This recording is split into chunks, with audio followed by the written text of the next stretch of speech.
Me again.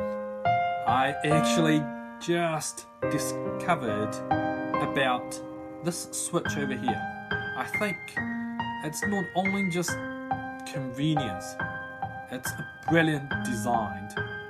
I'm going to show you two different modes of this switch. The first mode is if you hold down the switch for 2 seconds, the torch will turn on as the brighter intensities right now. If you press one more time, a dimmer.